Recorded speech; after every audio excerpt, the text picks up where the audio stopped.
Morning, everybody. Hello, hello. Hope everybody is doing well this evening slash morning. It's a very smoky day where I am in Thailand. Hope the weather is better where you are. And today we're going to be doing some drawing. I'm going to be doing some doodling. Good morning, Geno Fury. Good morning, Chrysanth. Good morning, Cajun Corey. Hope you guys are doing well.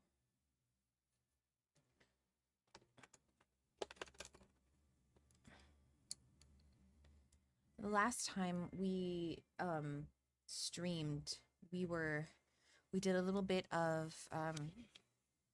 character generation. I'll just go ahead and show you guys what we did.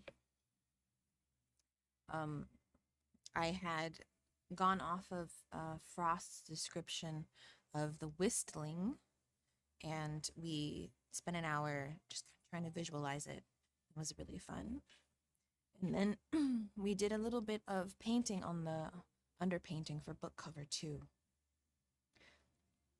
So I think today we'll probably do something similar, but instead of drawing a whistling, we will do the other creature that he had described, which is called the firefly bee.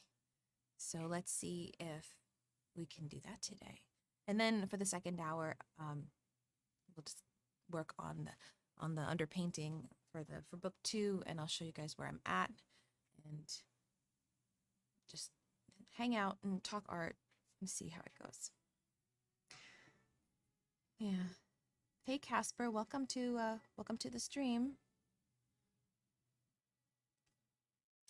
Okay. So I'll read a little bit of the description of the firefly bee, and then I've got some references pulled up already, and we will start doing some cool. We'll see if we can come up with something cool. So the firefly bee. Let me just. This is under Firefly Bee Honey. This is in Legend Secret Chat on Discord. The dwarves of the area are particularly adept at the keeping of underground firefly bees native to the area. This practice is often overseen by devotees of Nea, who take their calling seriously, caring for the bees as if they were their own family. The rich honey from these mostly subterranean bees is used in the production of meads and similar products by the dwarves. So we don't really have much description of the bees themselves other than they're firefly bees. So they glow and they're bees. We'll see what we can make from that. And then fungal honey is the next paragraph. Most hives harvest their nectar from honey pots, peculiar fungal growth that have sap reservoirs on their tops. The firefly bees are symbiotes with these fungi and don't get trapped. Instead, they create a particularly valuable type of honey that is waxy and opaque with the fungal secretions they gather. This honey is better used in alchemical and healing magics, as well as traditional cooking and mundane medical applications. And then for the final paragraph, God Killer Honey. We maybe we'll get to drawing the fungal honey pot. That could be cool to look up some cool types of fungi and see if we can visualize that as well. There's a special kind of fungal honey called God Killer Honey. Some firefly beehives have been affected by pockets of seeping God Killer magic, and the bees in them have become aggressive, territorial, and lethal. Harvesting their honey is only done after such a hive has been killed off using fire and sanctification magic. This God Killer honey is worth more than its weight in precious metal and is rumored to be one of the ingredients of the fabled nuggets of Nea. Some really good stuff here, some really good background info. So we're going to flip this page over and we can start visualizing the bees.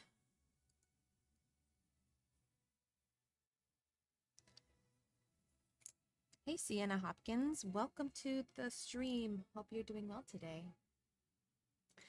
So let me move over to my references. I pulled up a couple of images of fireflies and bees. So we'll start there. Um, I'd really like to have a way to show these references to you. If anybody has any ideas for how I can do that in OBS without having to like just share my whole screen, then let me know. We'll do the best we can.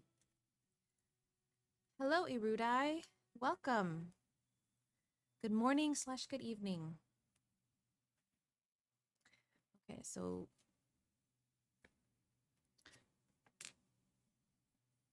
first I'll do some doodles. I'm just gonna copy my reference before we do any.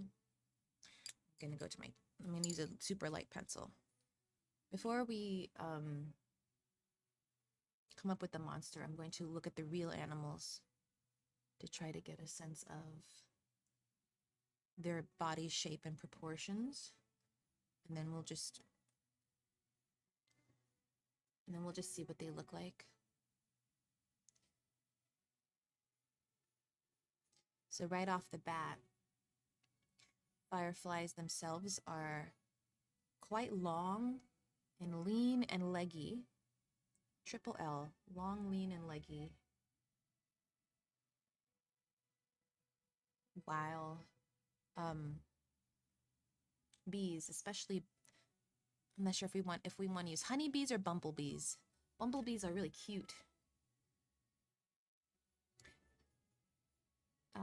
Bees tend to be a bit more compact with a large abdomen. Let me zoom in a little bit. Hold it. So you can see, all right, what I'm doodling. All right, there we go.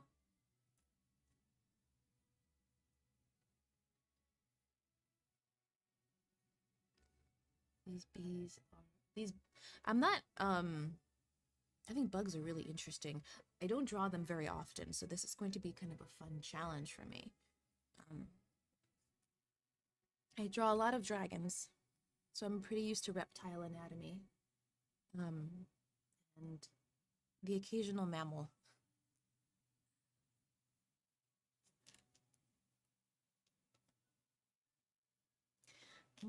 Vel Rock Art Miniature says, make a bumblebee. I'm leaning towards bumblebees. They are very fuzzy and very cute. But it kind of, it depends on the character that we want the bees to have. Are they usually docile and only occasionally aggressive? Because if they're usually docile, then their design should reflect that.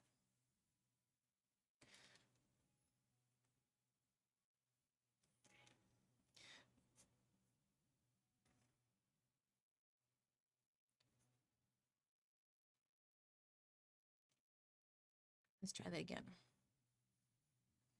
Sometimes if I'm not feeling the first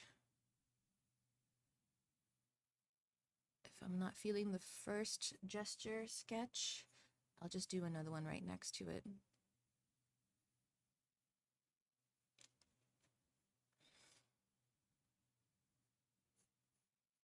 My mentor, Justin Gerard, often talks about how good drawing is often just drawing something over and over and over again. And I find that to be extremely true. And I find that when I'm sketching something out like this, sometimes I'll just stop partway and start somewhere new and start in a new spot and do the exact same thing over again. It just comes out better. It's like my brain has integrated it.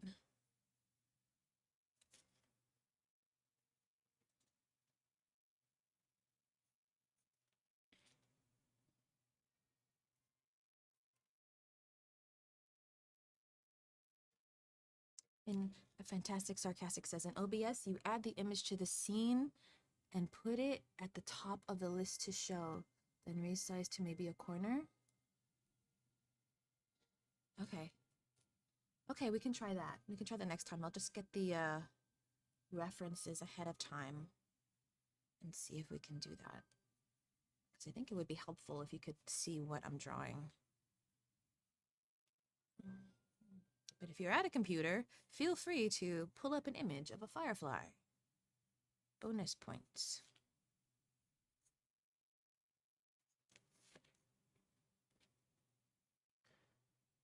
Okay, we got. Here's a little gesture sketch. I'm just gonna make sure the proportions are kind of accurate. And I have another image of a firefly actually. Let me work on this one a little more, and then we'll jump to another review.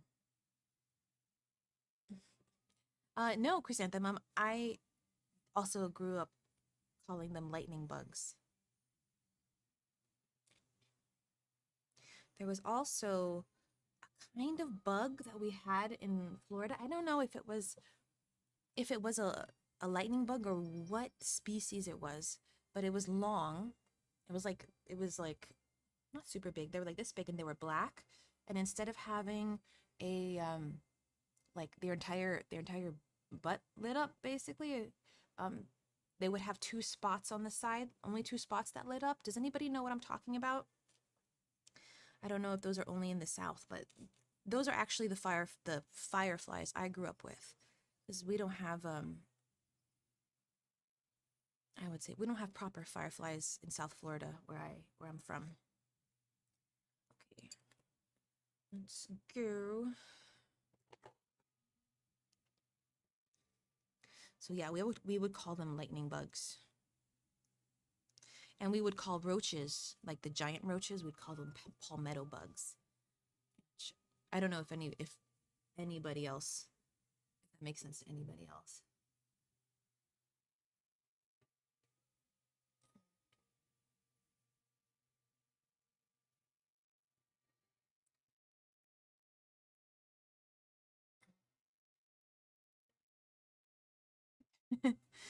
Chrysanthemum. So I guess you had them too. You had that experience as well.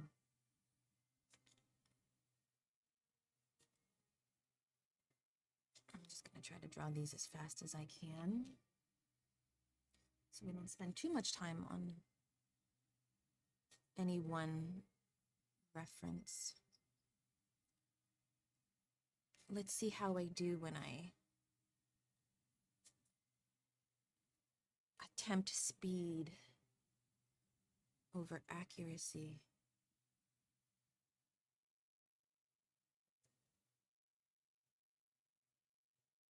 There was there's an artist that I follow. His name is Tommy Arnold.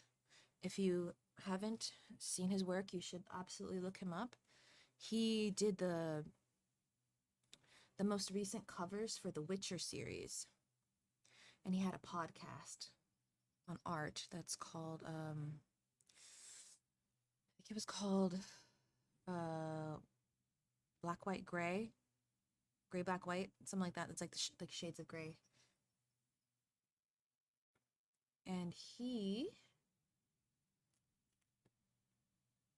in one of his podcasts he told the story about how he wanted to get fast. He wanted to get faster at drawing, but he also wanted to be good. But when he challenged himself to make things really fast, and he did that a lot of times, not only did he get way faster, he got way better at the same time. It's kind of one of those interesting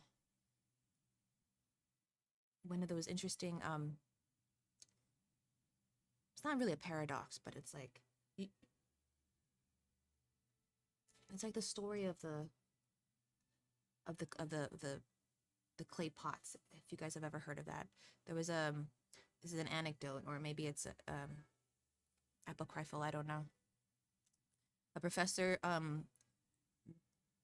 talks to his university students, and he gives half the class an assignment to make 100 clay pots as fast as they could, and the other half had to make that assignment. And at the end of the semester, the ones in the classroom who had the best pots and the most were the 100, which is just the story about forced practice, which I totally believe.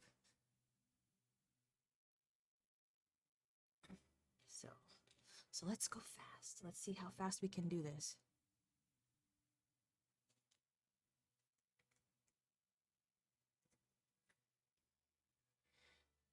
One thing I'm seeing are these fireflies have super interesting little feet pads.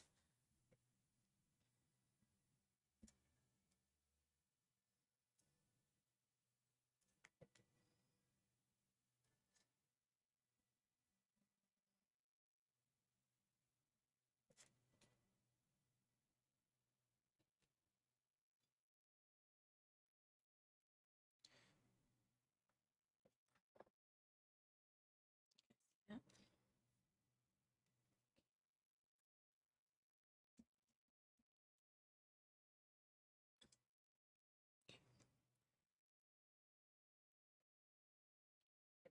I wish I could get some better macro photography of these bugs because they have a lot of detail, but unfortunately a lot of these reference images are, they're not macro photography.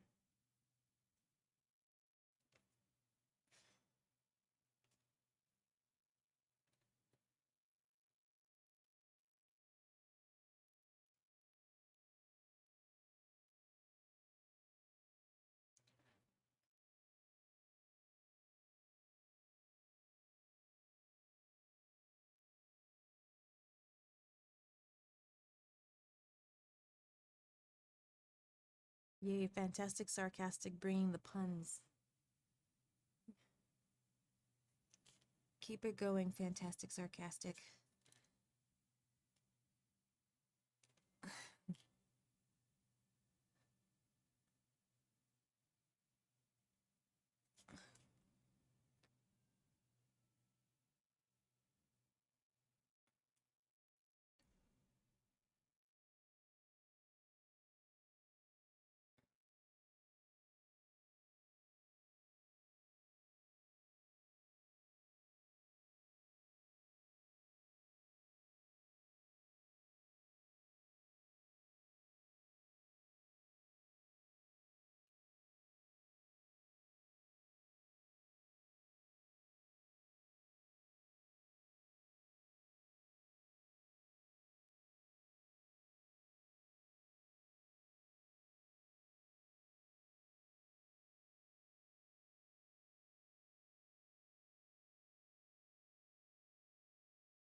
Almost done with this reference, and then we'll move on to another view. Then we can draw some honeybees. And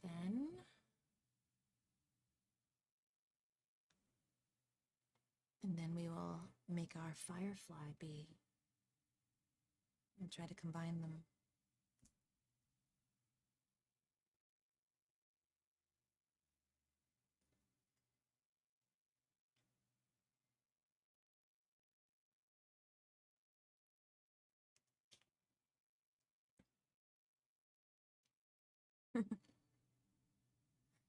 Fantastic, sarcastic. Are you making these up? Or is this just your brilliance? Or, I mean, did you find these on the internet, or this is just your brilliance?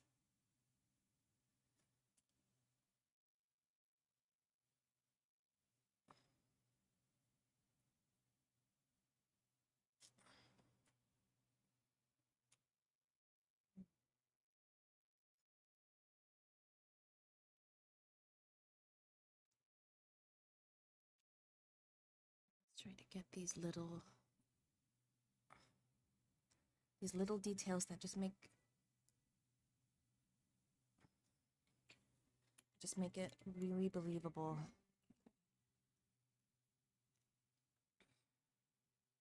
Like these, I don't know what they are. There's, looks like it's just some sort of segmentation on the antenna. Let's get that in there.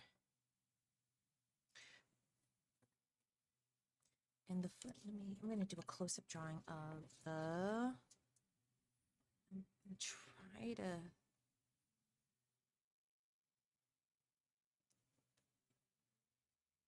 try to fill in as much information I can with my brain, but this is kind of a fuzzy image.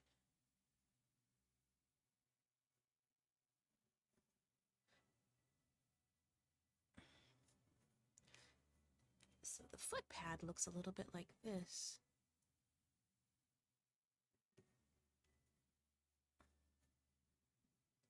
Just think those are cool.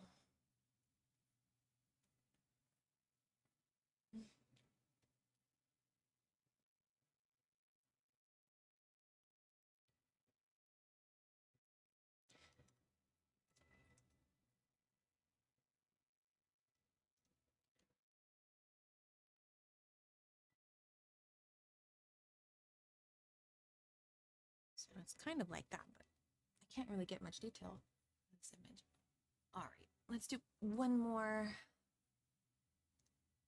view of a firefly. A lightning bug.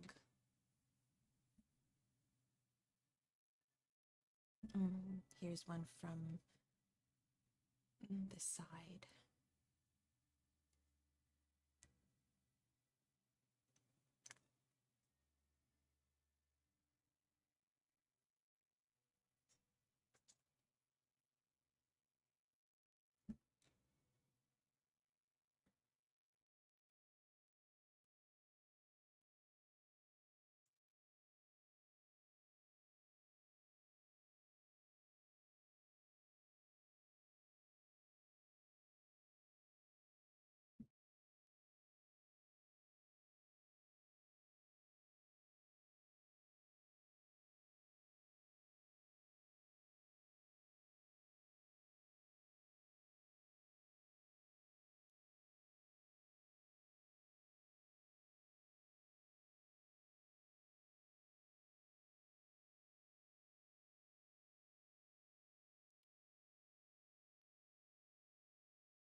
Fantastic Sarcastic, you get an A+ for today. For bringing the puns. Puns are always welcome on our channel.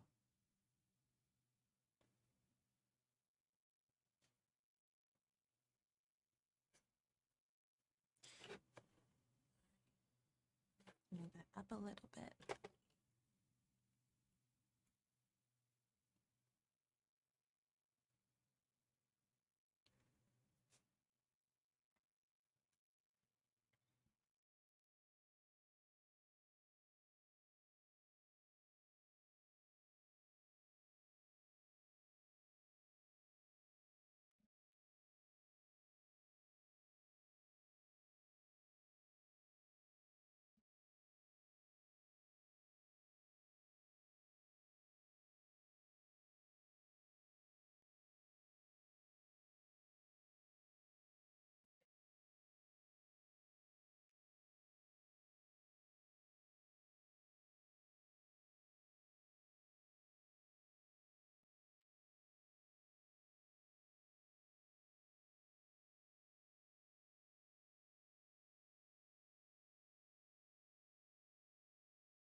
This image actually has a much better view of the antenna, the segmentation on the antenna.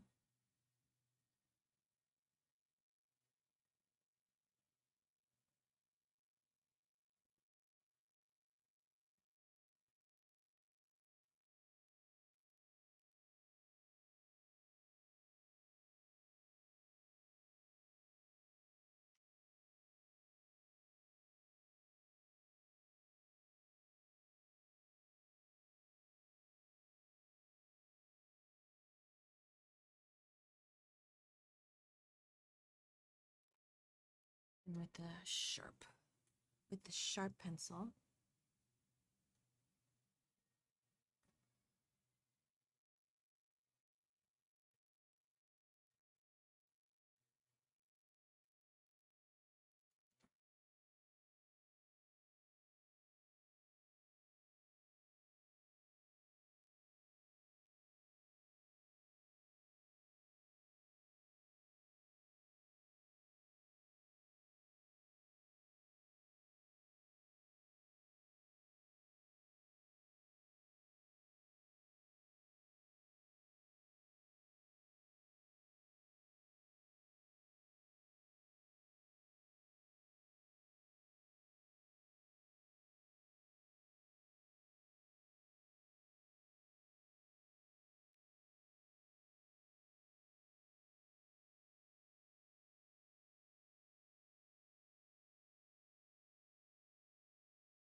Rory the Romulan gets an A+ too.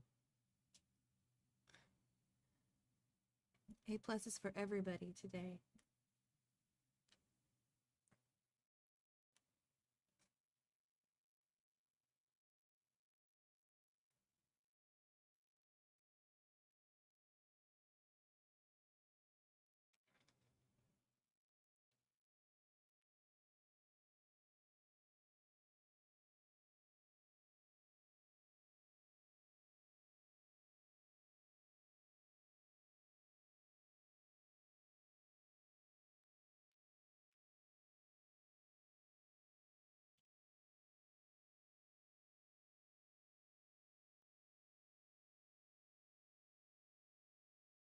Rory the Romulan would be, you'd be happy to know that we showed our son, who's 4, his first episode of Star Trek yesterday.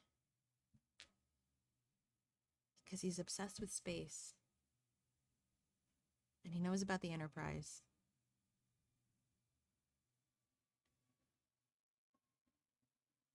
And he was just super into it.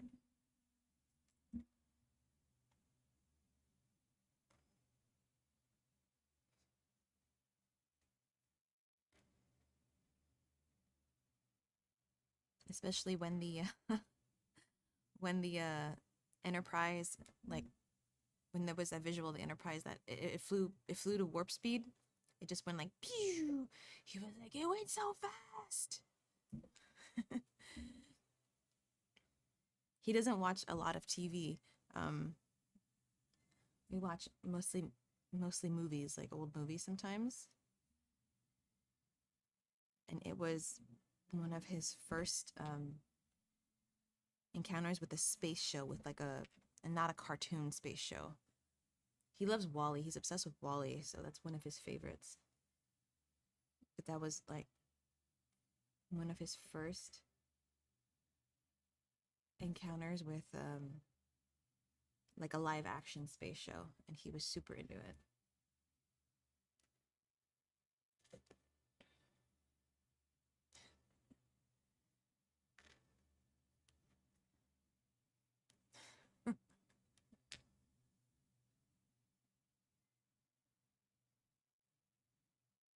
Nice one, Cajun Corey. It was a Wookiee mistake. Y'all are a bunch of Wookiees.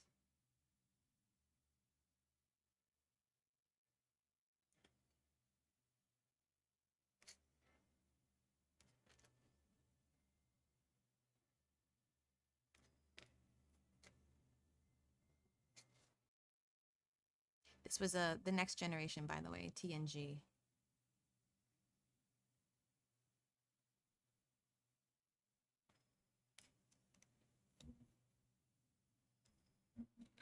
I think TNG is probably me and my husband's favorite series. Okay.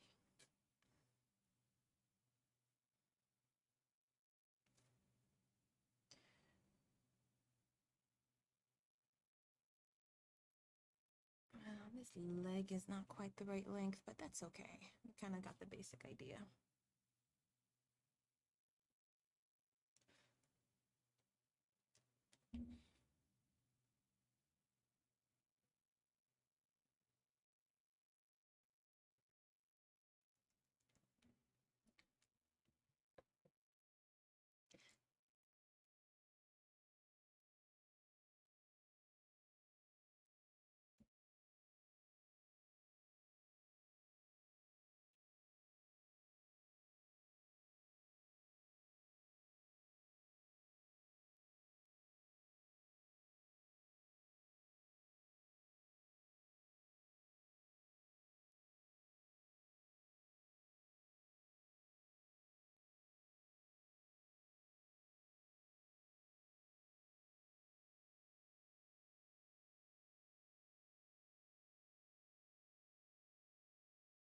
Okay. So there's our second lightning bug reference. Let's draw B, and then because we're about half an hour in, actually about 40 minutes in already. Man, time flies. Let's pull up some images of bees.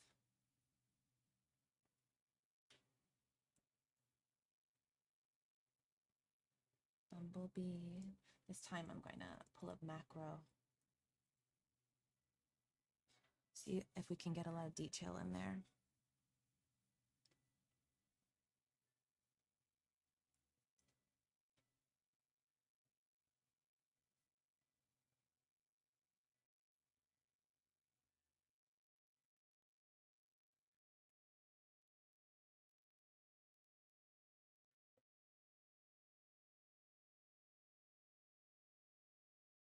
These guys are so fluffy.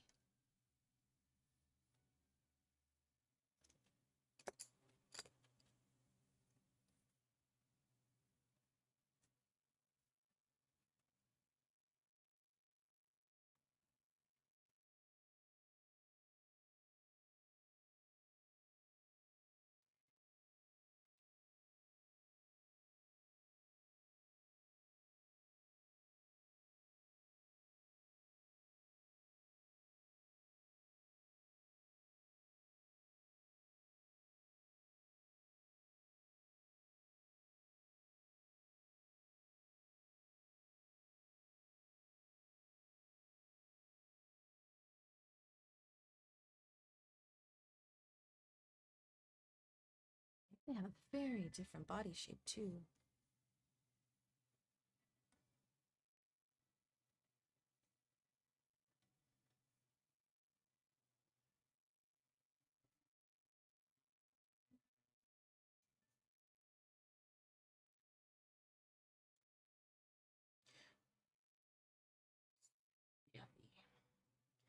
Really chunky legs on this one.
I really like that bee head shape.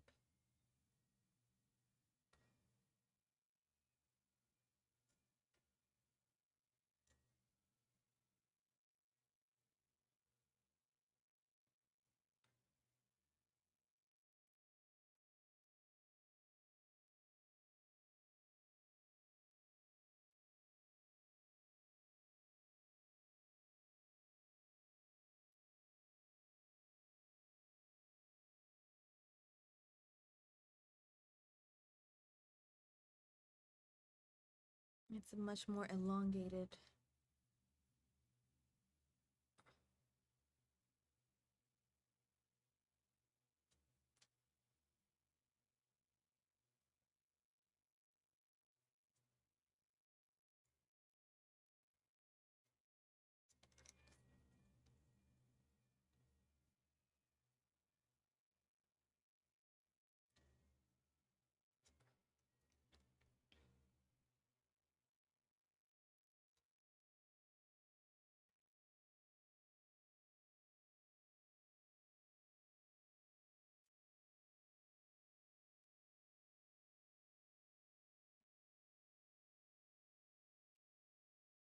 Hi, 4D Viking, welcome.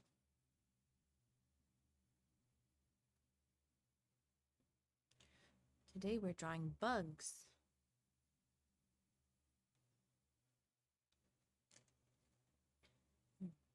We're drawing magical bugs.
One moment, please. I need to try to lift paper because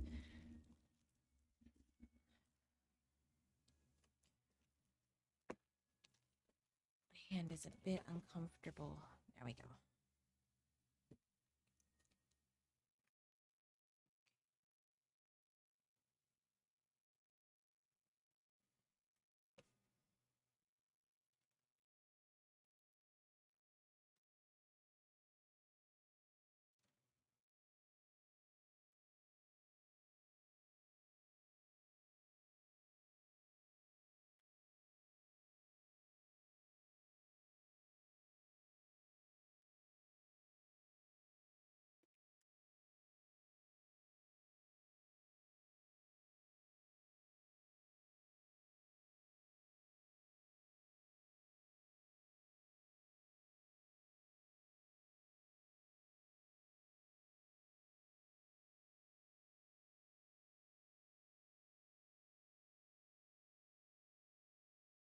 Almost done.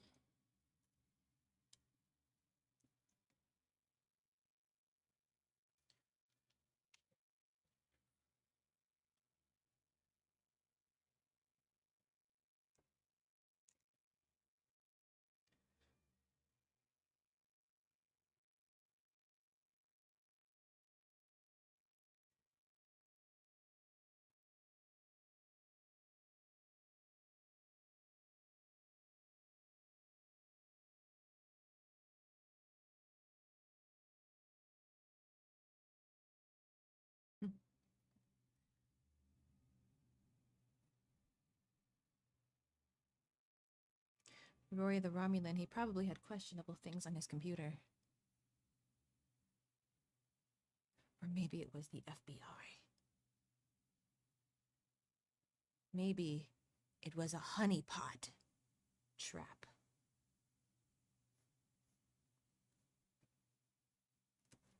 Womp womp.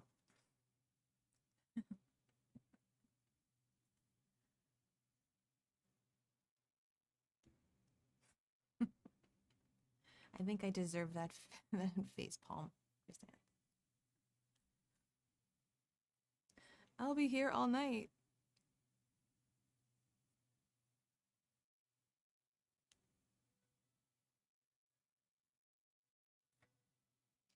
Almost done with this bumblebee. He's looking really good.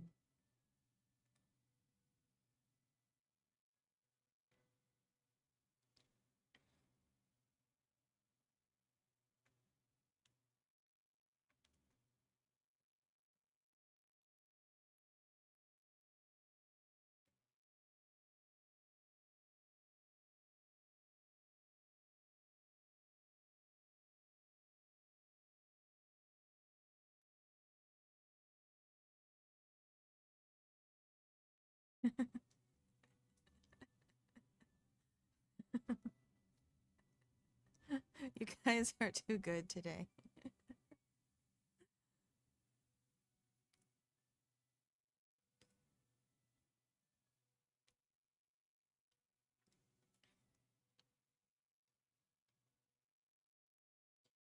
All right, let's get this little guy shaded in. And just so we can make him out a little bit better.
I needed eraser.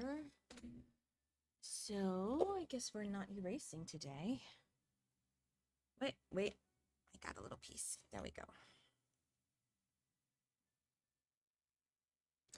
Yes, Rory the Romulan, the doodles are so that my brain can just kind of get a feel for the shape of the actual animals before we blend them to create a new animal.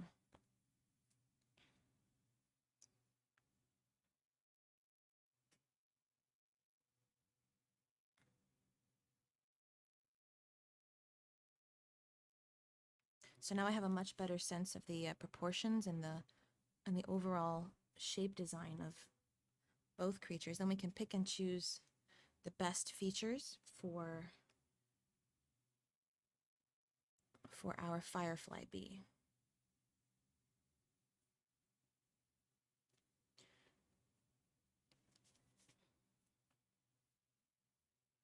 Oh man, I'm sorry. This is like super blurry. Sorry. Let me know if you guys notice that my camera is off or just not focused, then just let me know.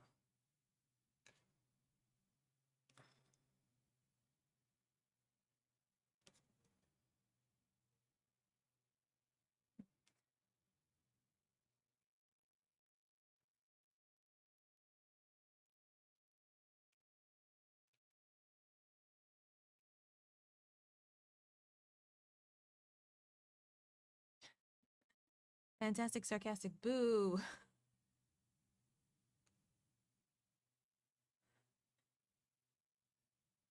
That one gets a D.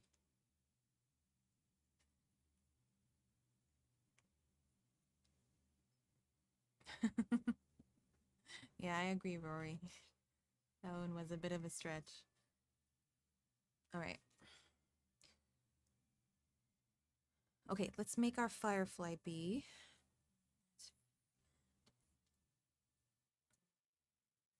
Now you guys see we have these two bugs with very different shapes.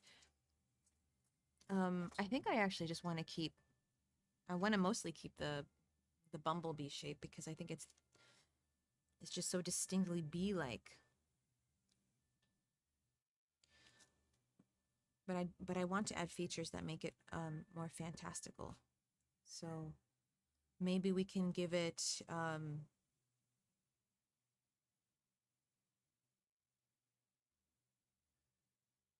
I don't know. We'll figure it out. We'll see what we come up with.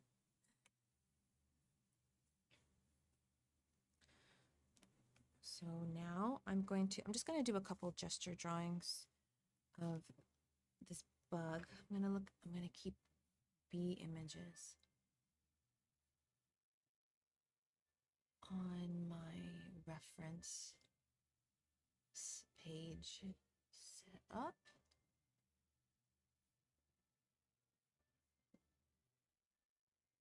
These are subterranean bees, which is interesting. Usually bees live in hives. So subterranean is almost like a termite. That's a very termite behavior.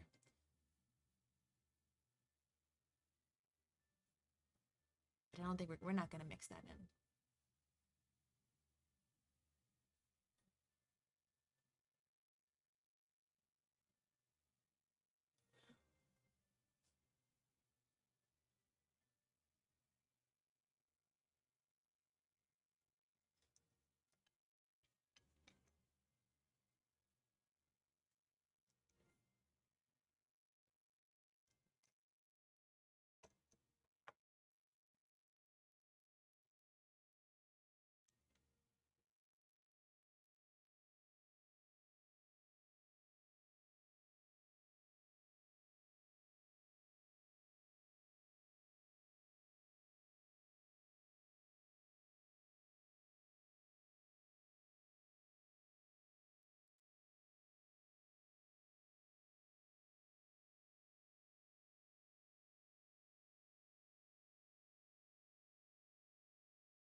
I found an image I like for the pose of the bee. So let's just make some doodles and see what sticks. I'm gonna try not to look at my reference. I don't want to copy it too much. I'll just start and see where my brain takes me.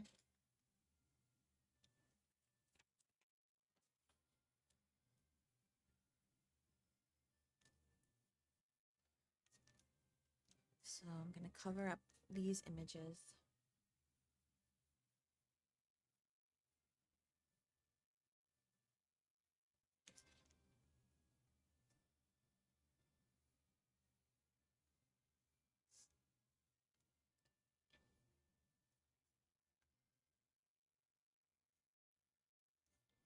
Maybe we'll make the wings smaller because they're subterranean bees.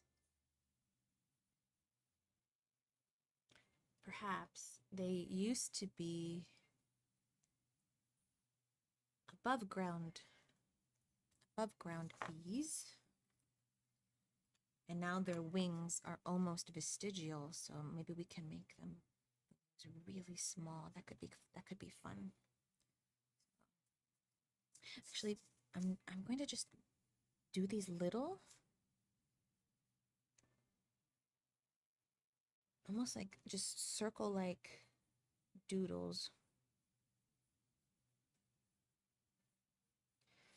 And they're gonna have really big butts, really big bums.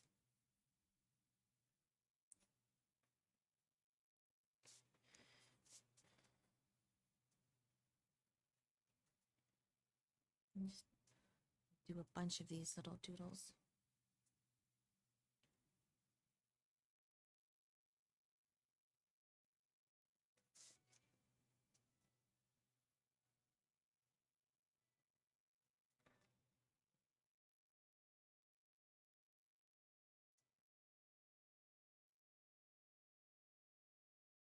Or maybe I'll make them longer. Make the hind ends longer, almost like a elongate, a little bit like a firefly bee, like a firefly.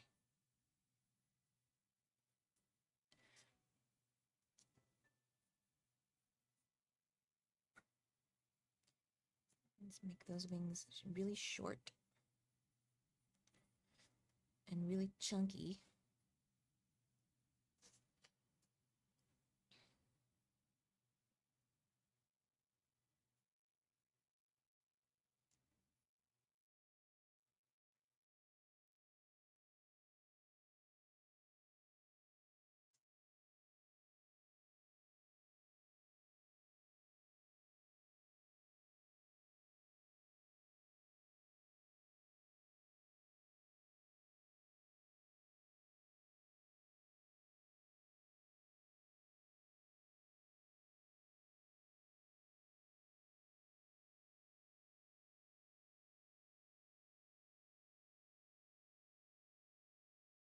Make the legs really big.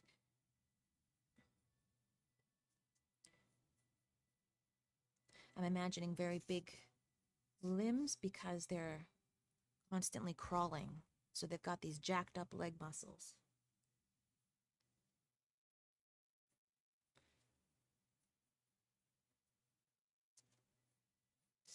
That could be kind of cool. Let's try that again. I'm just gonna draw it over again and again and again.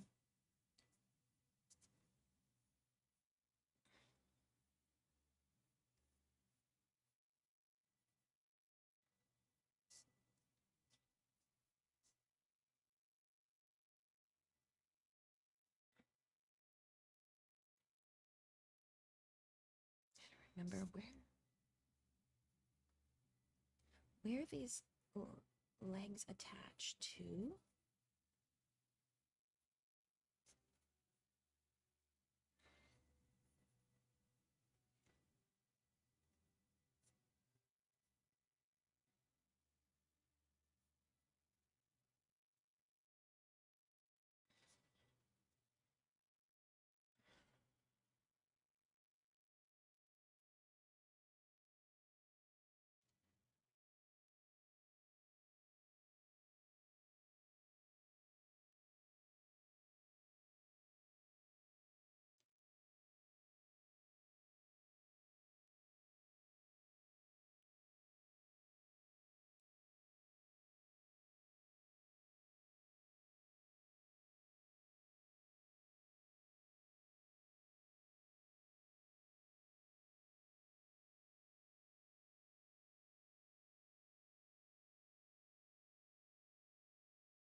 The one limb attaches just in front of the head.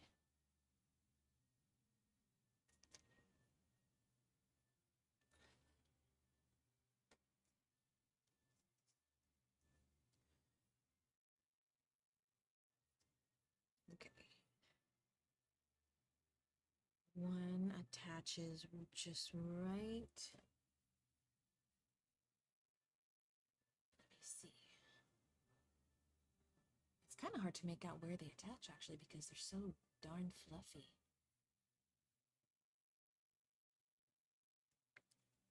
I think the second and third leg attach kind of in around the same spot.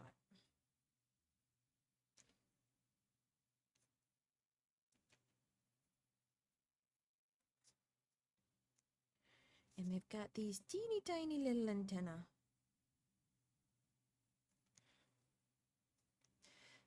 And they are, these bees, these firefly bees are Donald ducking it. They have bare bottoms, bare glowing bottoms. The fluff just stops. It's actually rather scandalous. And teeny tiny little wings.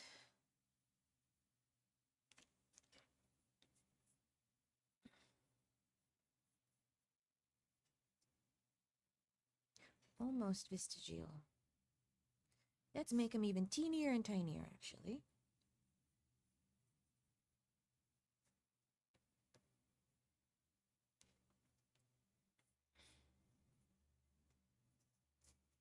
Okay, one more time. I think I'm almost to the point where I'm happy with it. I think I'm going to make the thorax actually much longer, just like a firefly. Keep the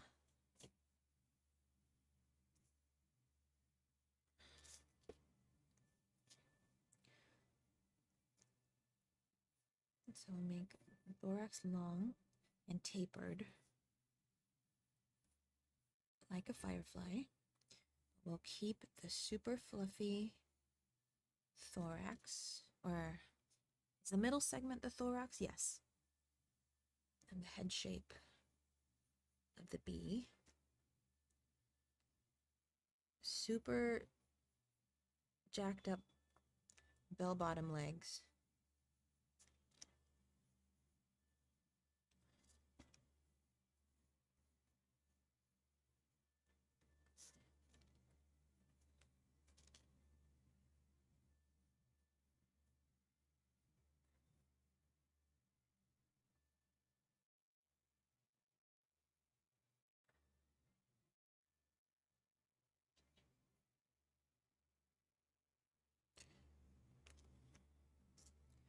Teeny tiny little wings.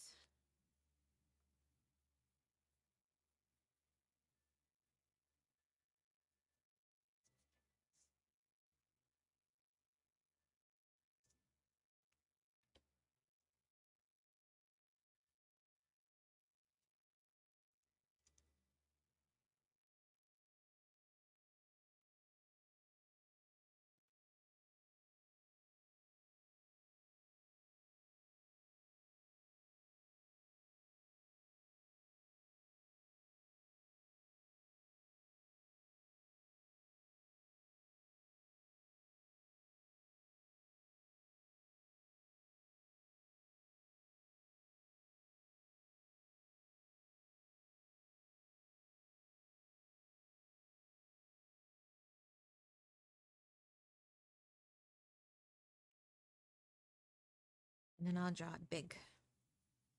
So I got the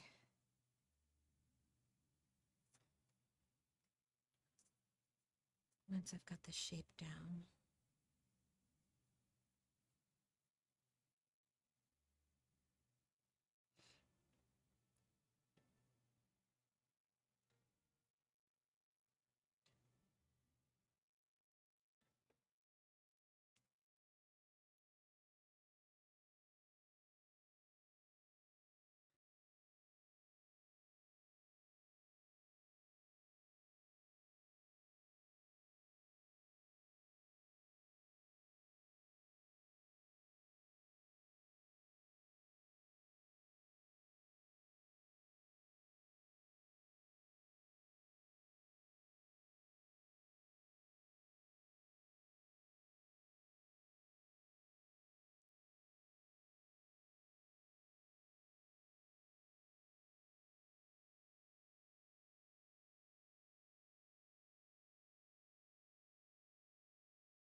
I'm actually going to make this guy even longer. Let's make that abdomen even longer. And it really looks like a hybrid.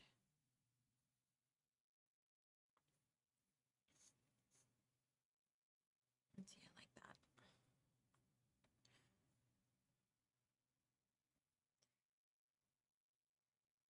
that. Okay.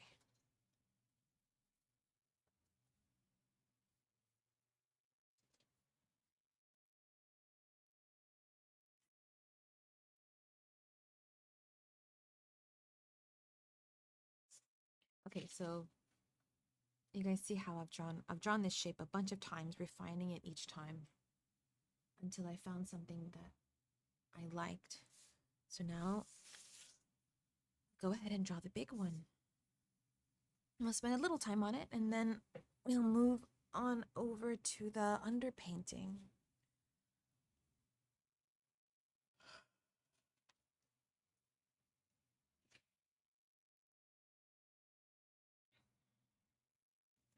I'm trying to draw it nice and big so we can get a little bit of detail in there.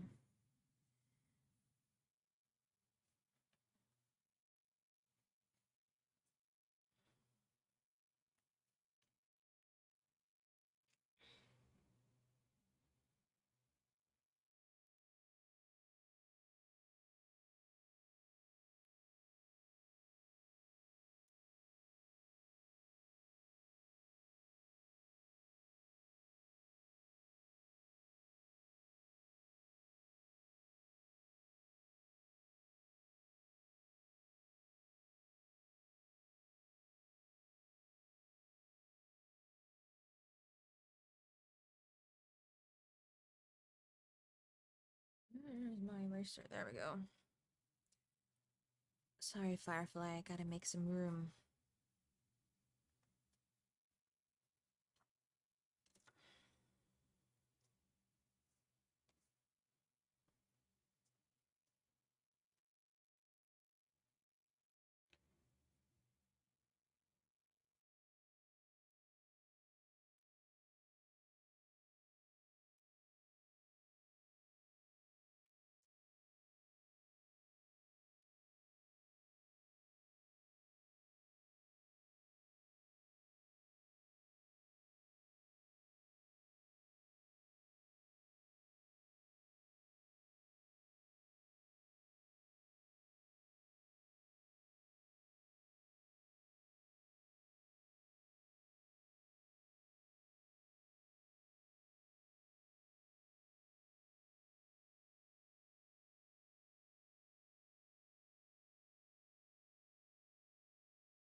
Each of these legs has 3 segments with 3 parts to it, and then the toes.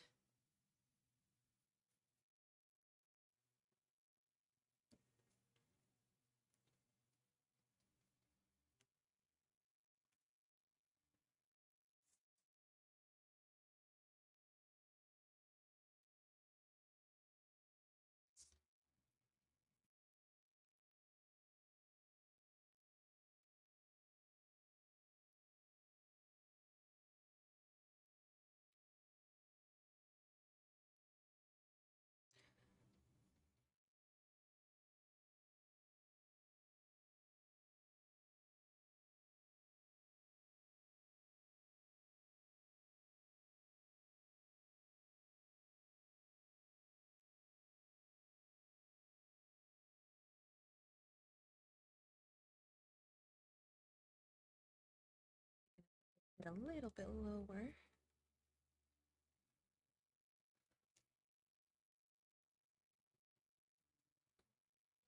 I want it to feel like it's got a hump. This hump here, that's kind of the impression that bumblebees give me.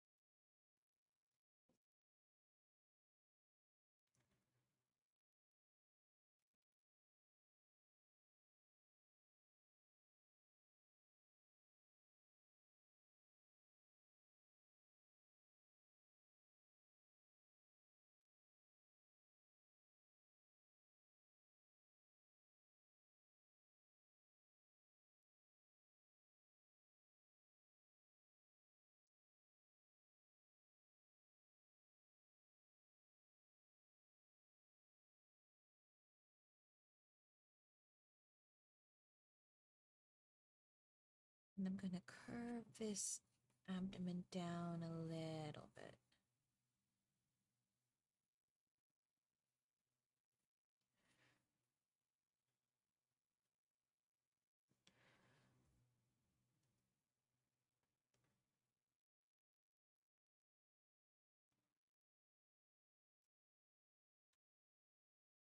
Yeah, I think I'm going to jack up the front legs too. Just a bit.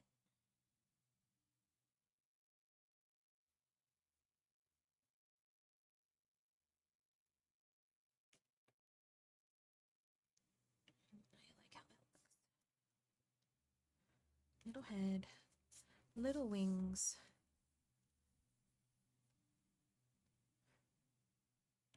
Big legs, big body.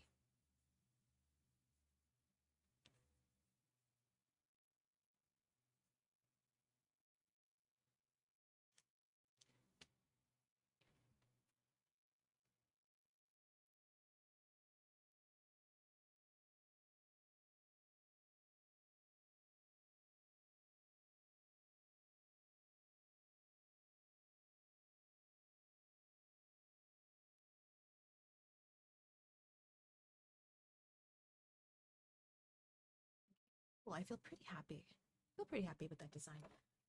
Now let's move on to the dark pencil.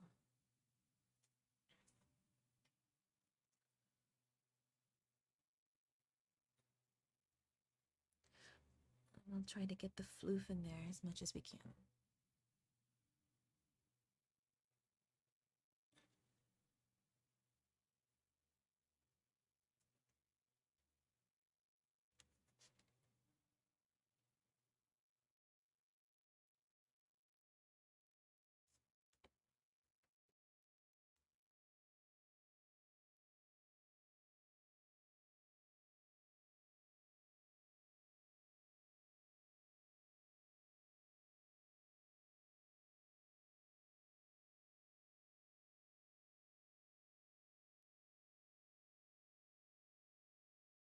I'm looking at my reference again now that I'm pretty happy with the body shape, so I can get some of the little details that will make this creature feel real.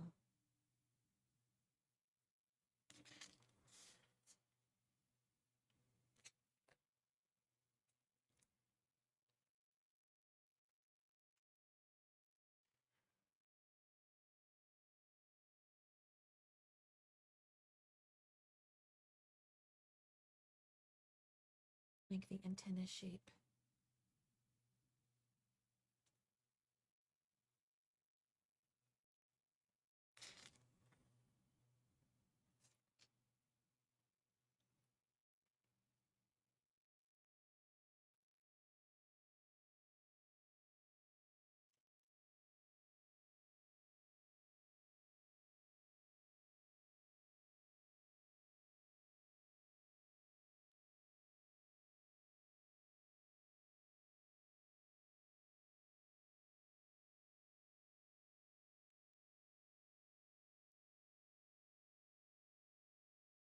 these mouth parts look.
It does a little bit of Rudai.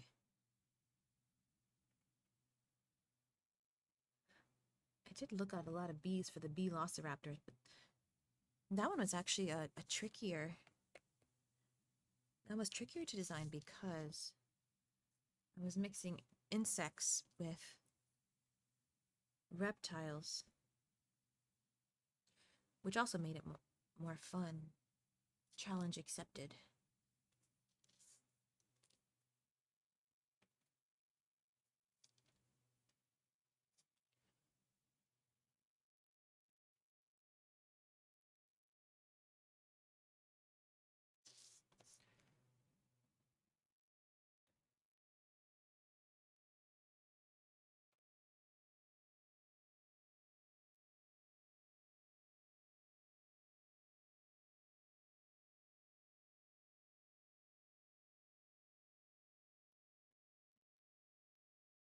It was a really fun cover to work on.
Good night, Cajun Quarry. See you next time.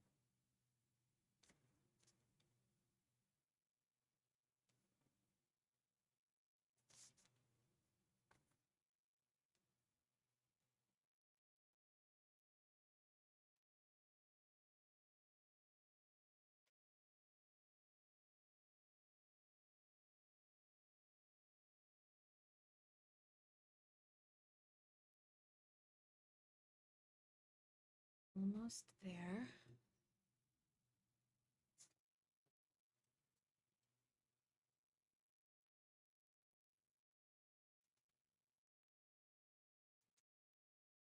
And then down here, this is where the light shines from. This is the bioluminescent part.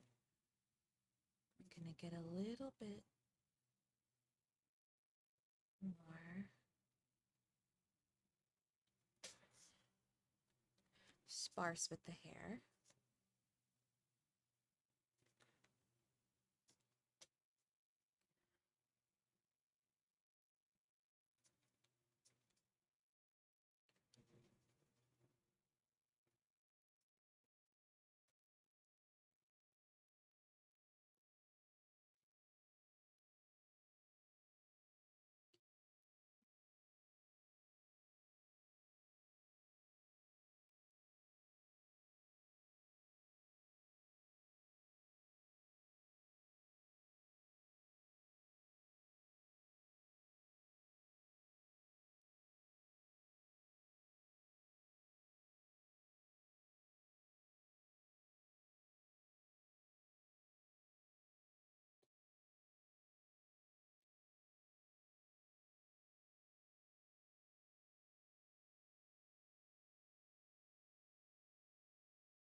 All right.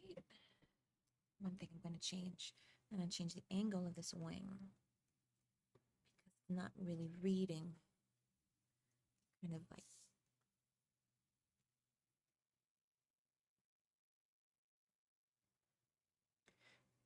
it was a little bit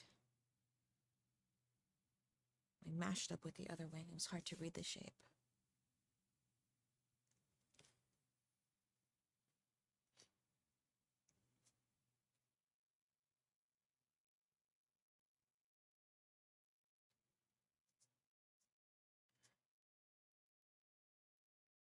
All right, guys, that is our firefly bee.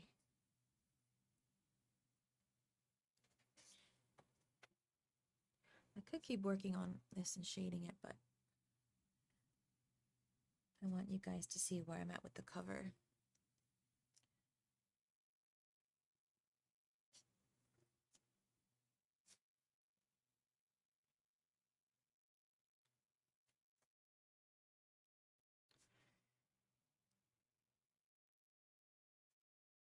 Hey, King Darth Dave. Welcome.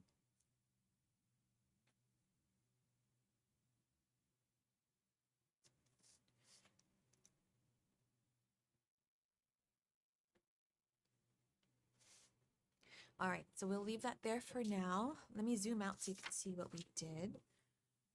And this is where here's our creature design for today.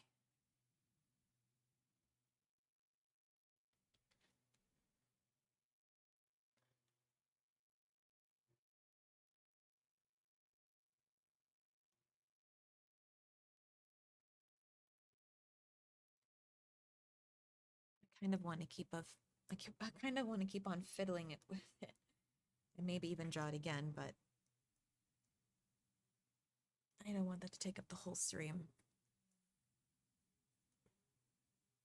So we started with fireflies, with firefly design, moved on to a bumblebee, went through a couple of iterations of trying to figure out the shape of this hybrid insect, and here's what we came up with today.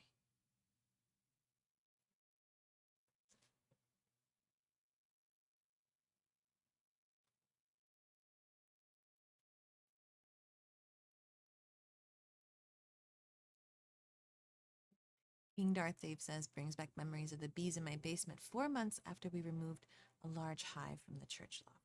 Yikes, that does not sound like fun. I think bees are pretty cool, but not when they are your roommates.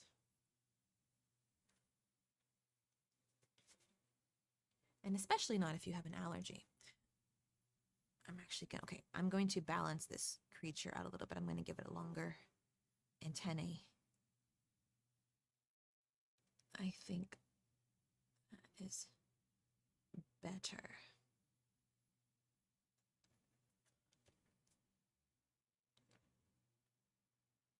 All right, that's our firefly bee, guys. I'm going to take a really quick break, go stretch, and then we will resume with digital painting. I'll be right back. 2 minutes.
All right, everybody, I'm back.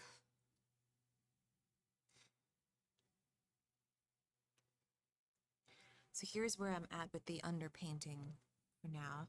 I think today I want to do a little bit more blending on the water, a little bit more blending on the rocks, and then maybe we can try to paint a monster. I think that would be fun. And the next, I might go a little bit over. It's only because it's already 9:30. We spent so much time drawing bugs. If that's okay with Erudia, I can go on an extra 15 minutes.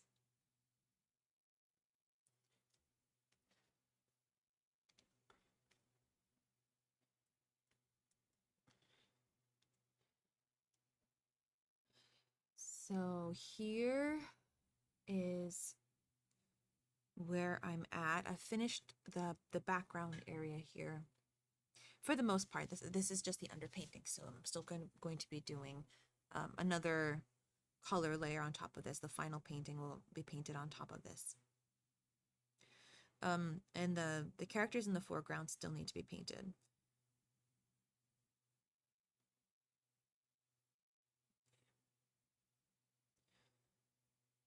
I'll probably try to tackle the monsters first. Or it's up to you guys. We'll see. Whatever you guys are feeling. I kind of want to do this little guy in the front. He's so funny.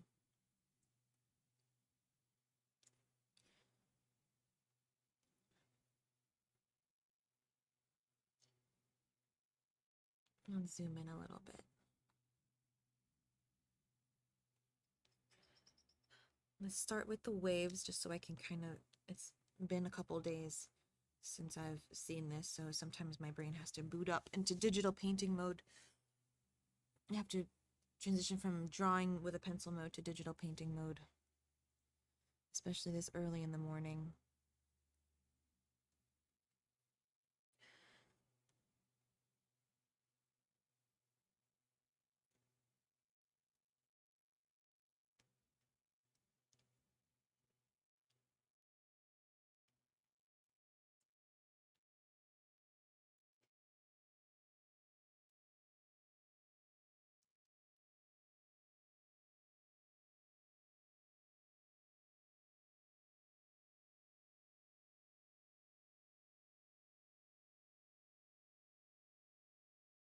Blending on the ocean isn't quite where I want it to be yet.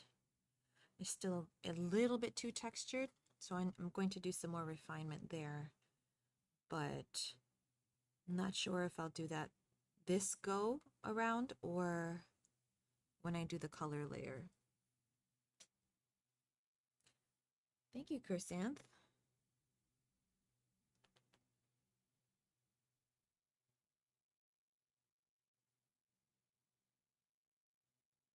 And I need to do a little bit more blending on the rocks as well. I've been looking at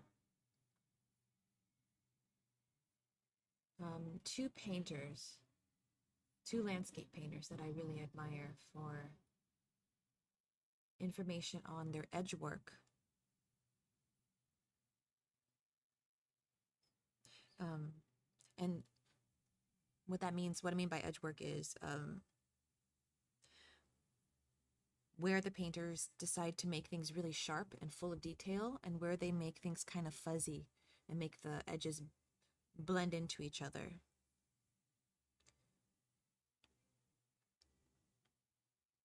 And it's actually, doing that is much more difficult than it seems. The old painters, one is named Caspar David Friedrich, and the other is Oswald Achenbach, and they're both painters from the 18th century. But just really incredible landscape painters. If you have a chance, go check out their work.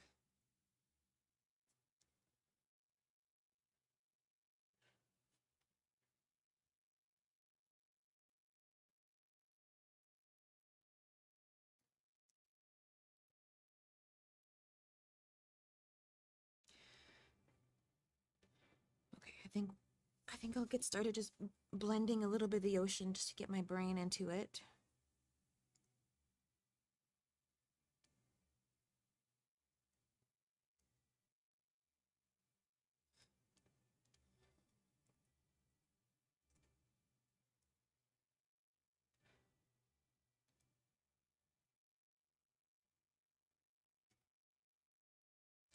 I've got two blenders that I like to use. Does anybody else paint in Photoshop, by the way? Anybody in the chat? I'm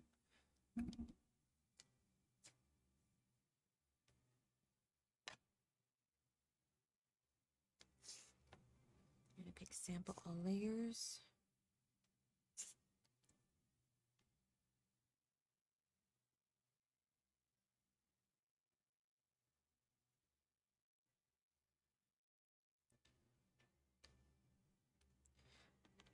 Let's start in this corner. I think this is a little bit too, has a little bit too much detail.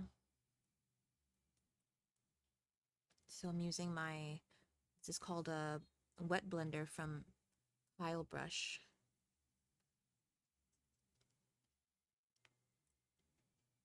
And we're just going to soften some of these edges.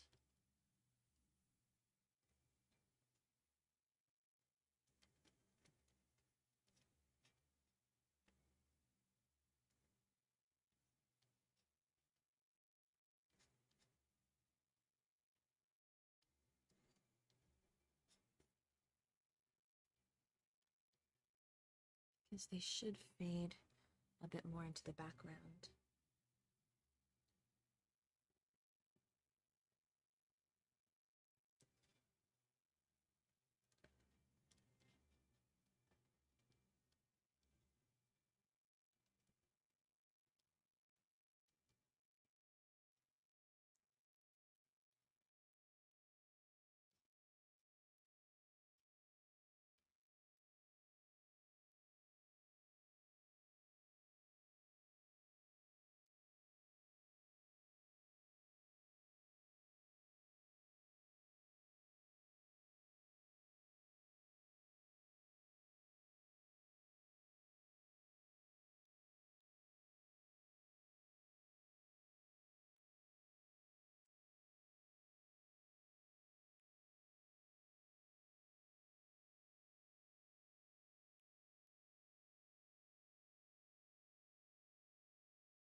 These rocks definitely need a little bit more refinement in the back there. Too sharp.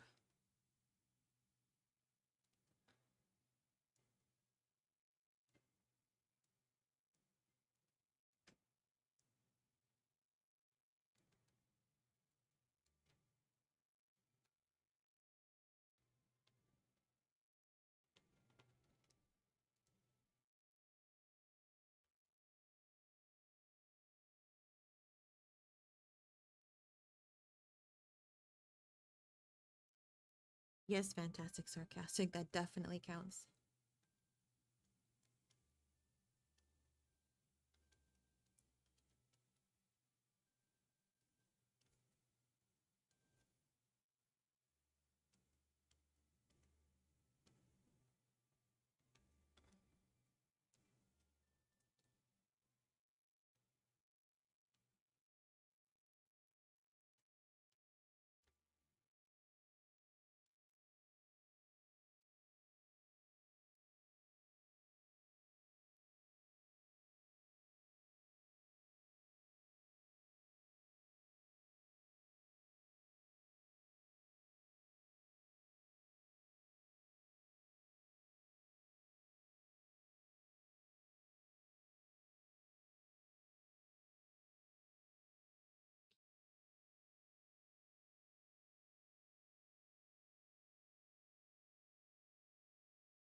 This blend some of this ocean spray here.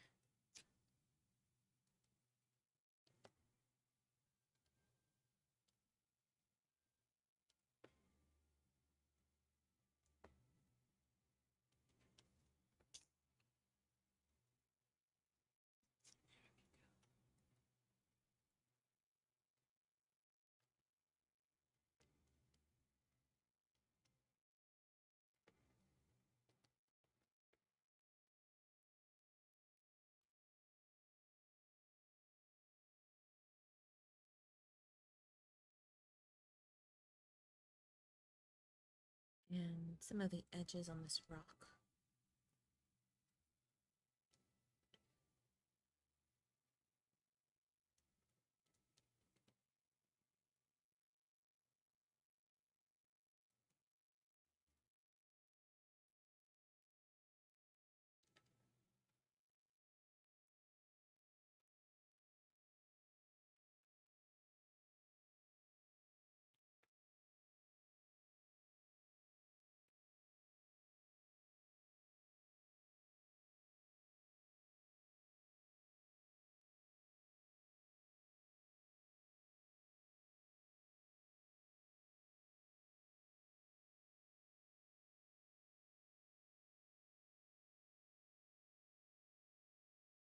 Yeah, that looks way better. Okay.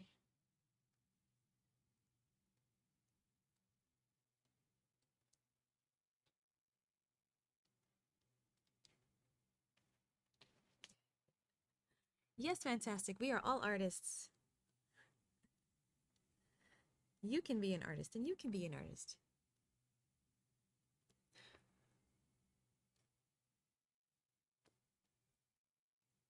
By the way, there's something that I want to tell you guys. Sort of a big announcement.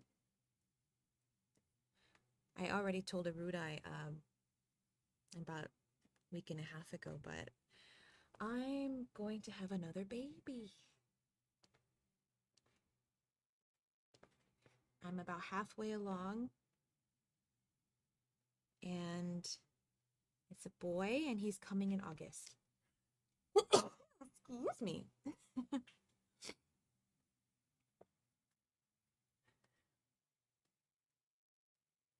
I'm thankfully out of the worst of it now. I'm halfway. I'm 20 weeks. I was a bit useless for a couple of months, but now I'm productive again. Thank you, everyone. I'm very, very excited. This is going to be number 3. So we love chaos in our household. And my kids are really excited. My 2, I have a boy and a girl already. And they're super duper excited about it.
That's awesome, Rory the Romulan. I think Erudia mentioned he's part of a big family too. We were really, I always wanted at least 3 because I have 2 brothers and we had a blast growing up.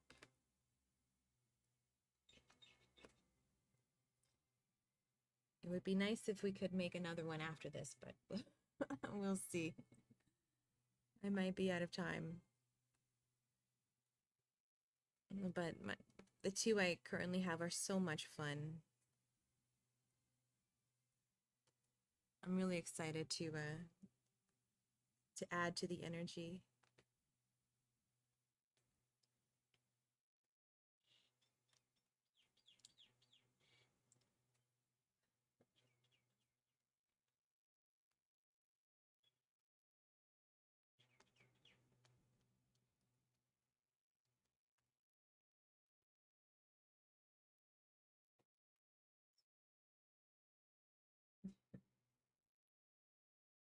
Fantastic, sarcastic. That's okay. You can just become a beekeeper.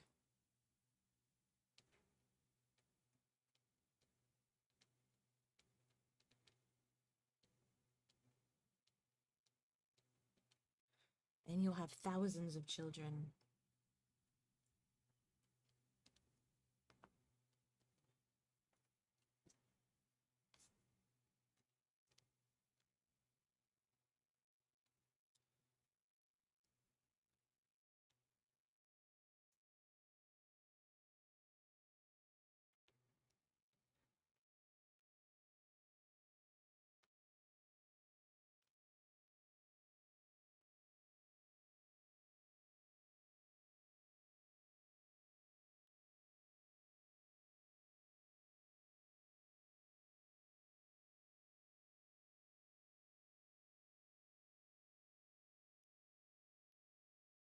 Rudai, what's it like being the oldest of many? I'm always curious about that. Did you rule over your brothers and sisters? Did they respect your authority? Or was it just utter chaos?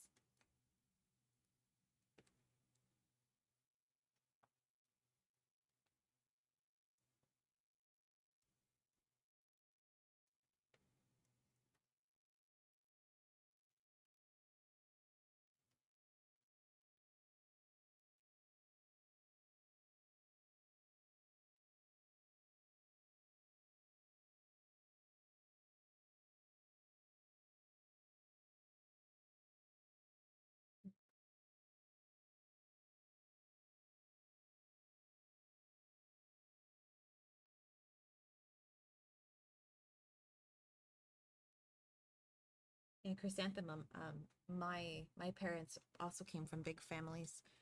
I think that's just kind of how it was back then. My mom is one of seven, and my dad was one of five. Did I get that right?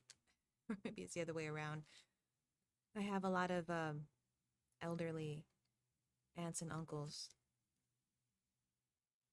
They just made them big back then.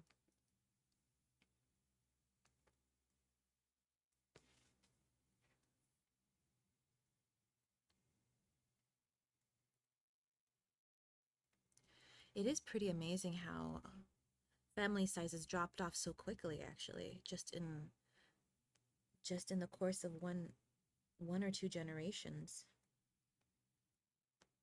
I think it really speaks to how quickly the social and technological landscape has changed. Big families were the norm for thousands of years. So it's a really interesting time to live in.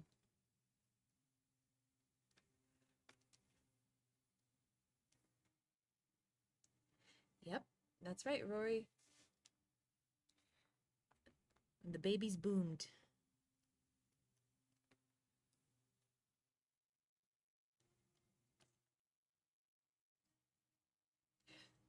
And you're probably right.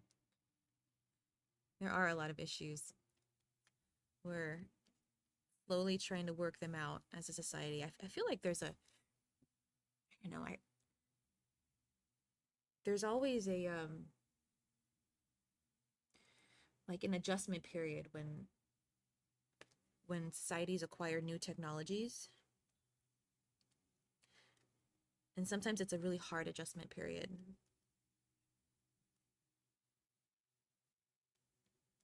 But it does seem like everything is just happening really fast right now, right? It's like the landscape has changed really quickly, but it also seems to be swinging in another direction really quickly. Just the pace of everything is very, very fast. Now you have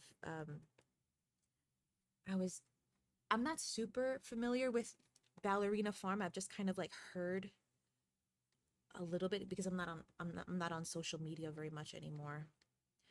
But I've heard the there's like a there was like some controversy over, oh, it's too many kids. Their families are too big, but the fact that that is a news item that somebody like no um newsworthy is out there just making a bunch of kids is very different from 10, 15 years ago. So, yeah.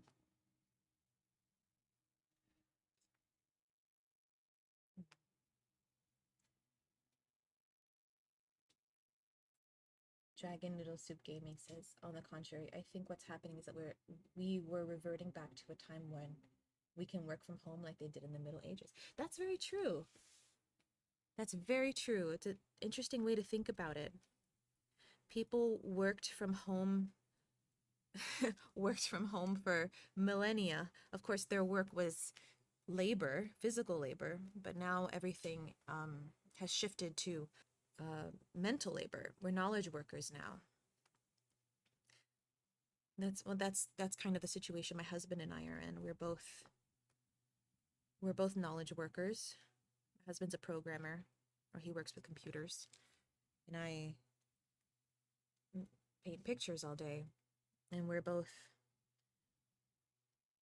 trying to have a couple kids and trying to homeschool and trying to do all that fun stuff and just have a different kind of do something a little bit different.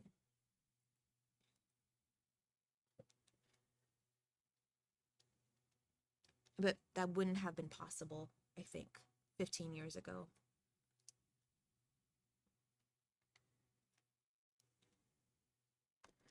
Not at all.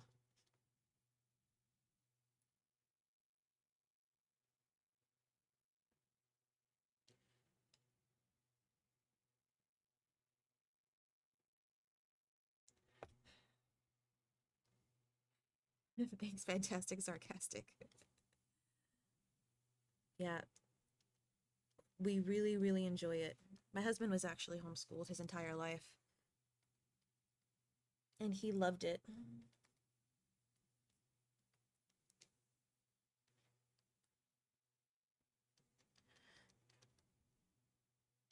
And I had a mixed school experience.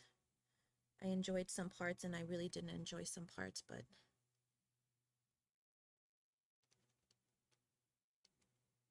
we both really enjoy being home with our kids. And baking. I like baking. I do a lot of baking in the kitchen. We make a lot of cookies. I use my bread machine a lot, so they're gonna know how to cook. That's for sure.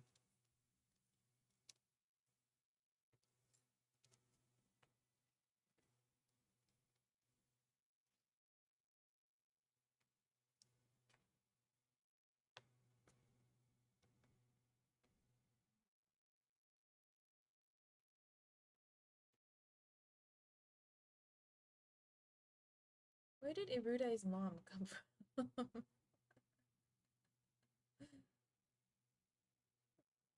Is this actually Erudia's mom?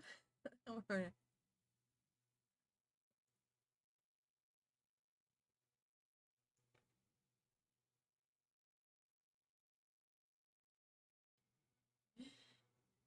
sure, Dragon Noodle Soup Gaming, you have my full permission.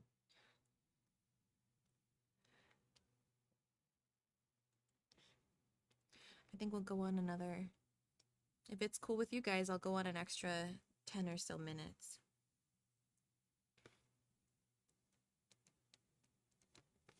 It's just fun to chat and hang out.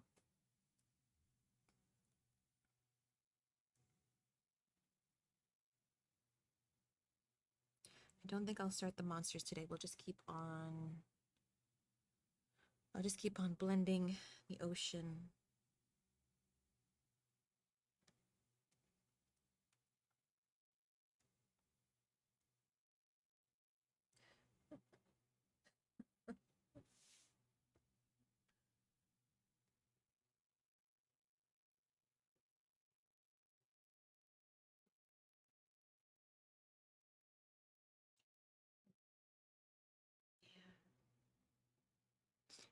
it's really interesting to talk to people about their education experience.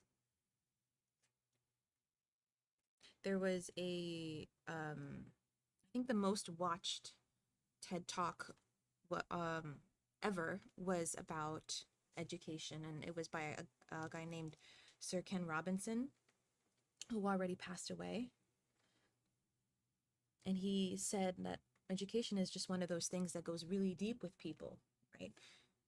And it's true because so much of our formative memories are based on our schooling experience, for better or for worse. You know, we everybody has really good experiences and um, maybe even a couple of bad experiences.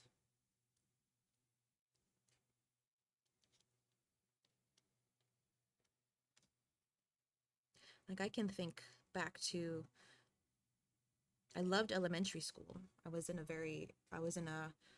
went to a very good elementary school, and I was in the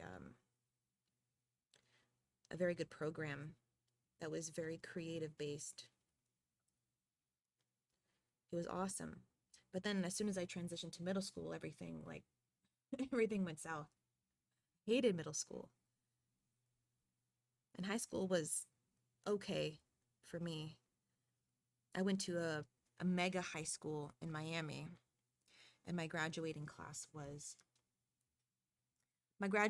was 1,000 seniors. I think there were 4,000 students in the entire school. It was just a really big school. So you so you really did feel just kind of like a cog in the machine. That was my experience anyway. But other people had, went to very small schools or hybrid schools, or maybe they were homeschooled. I don't know. So it's a very deeply personal thing.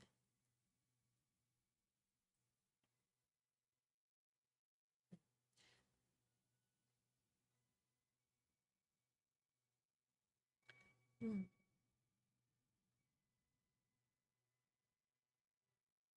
Yeah, Dragon Noodle Soup Gaming. That's kind of how I feel about my middle and high school experience. Mm. Education isn't what I would call what I had, but I fear nothing. Yeah, I agree with that. Yeah, chrysanthemum, it's really bad. It's crazy. My just as an interesting anecdote, my husband's mom was a teacher twice in her life. She was a teacher. She was born um, in the early 40s, and she taught high school in the 60s when she was fresh out of college, and then she taught high school again in the early 2000s when she was retired, and she commented on the enormous change in literacy and just capacity that the students had undergone in those, what was it, like 30, 40 years. It's nuts. And you have people graduating now that can barely read. And interestingly, um, I had a stint when I was about to graduate college. I taught at a it was a private school. It was a very small private school, and um, it was only maybe about 4 or 5 students, and a couple of them were middle school aged boys, and they, excuse me, had terrible handwriting. They had terrible handwriting because they were on computers all the time. Um, there was a boy who I really liked. He was really smart, and he was really talented. Um, he wanted to be a programmer, but his handwriting, he's probably like 10 or 11. His handwriting was like that of a 5-year old. It was like no lie, because he just typed all the time. It's wild. So I'm gonna I'm gonna get my kids to do calligraphy when they're old enough, just so they don't lose it.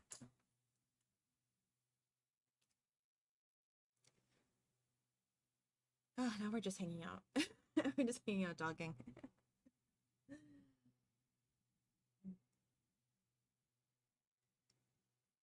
It's not just Chrysanth says it's not just I can't read, but illiteracy also means they can read the words but don't understand what they mean. They can't picture the scene the words are describing. Fantastic, sarcastic, good night. Thank you for hanging out.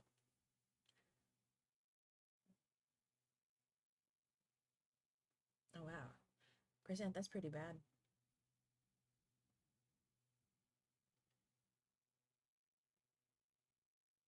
She quoted a study where researchers asked people to read the opening of Dickens' Bleak House and they didn't understand it at all. So they could understand the words but not the meaning. That's very interesting.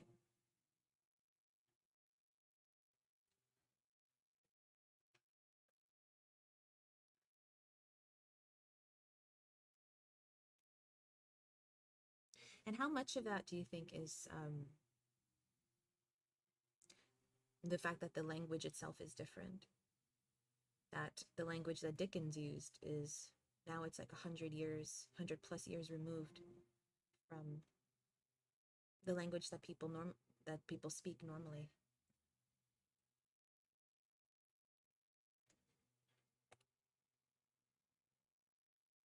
Is that the big component as well?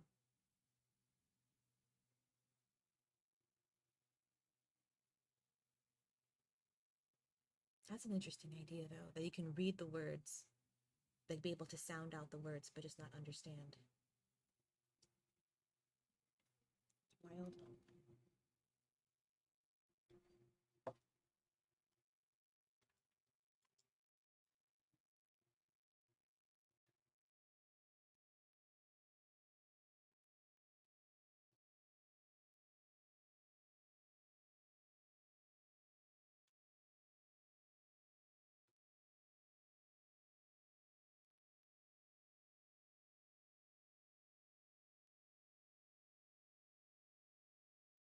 Interesting.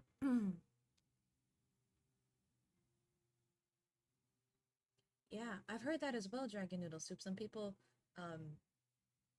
don't have an internal monologue, and this is so interesting to me because it just goes to show how differently people's brains work, and some people can't visualize things in their head. They have something called aphantasia. If you ask them to visualize a picture of an apple, they can't.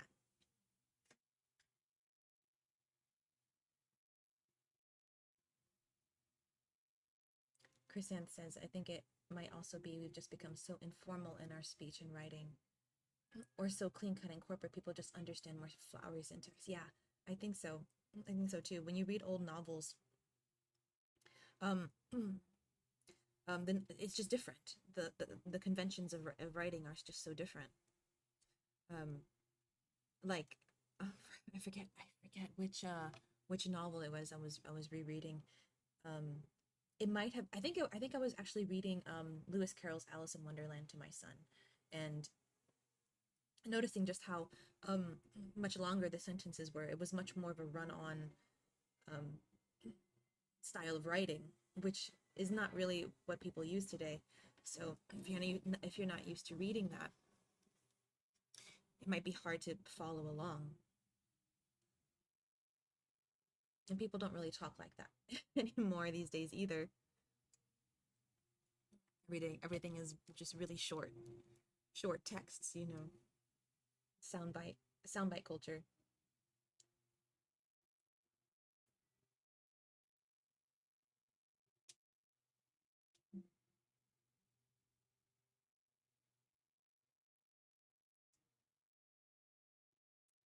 Really interesting.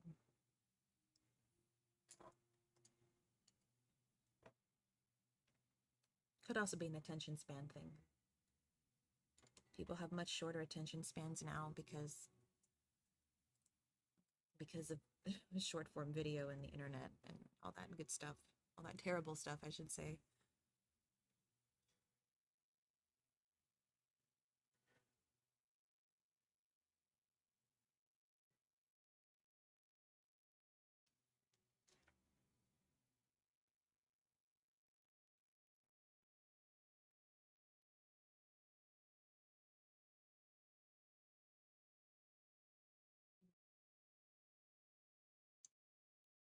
Okay, guys.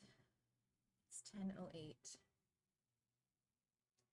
I've gotten so wrapped up in the conversation, my brain doesn't want to paint anymore, so I think we'll probably stop here for today. Thank you all for the awesome hangout, for the great conversation. I hope you sleep well over there on the east, middle, and west coast.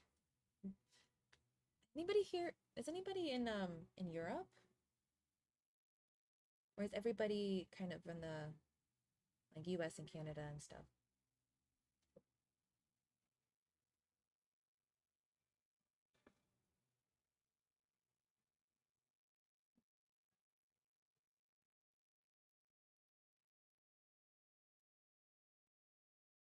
Am I the only weirdo on the other side of the world? Probably. Okay, guys. I'm gonna go eat some yogurt and go to the gym and get swole and continue painting for the next couple hours after a break.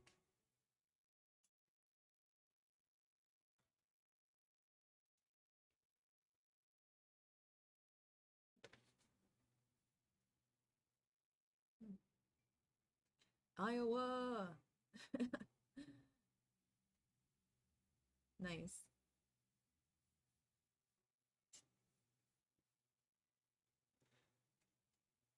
All right.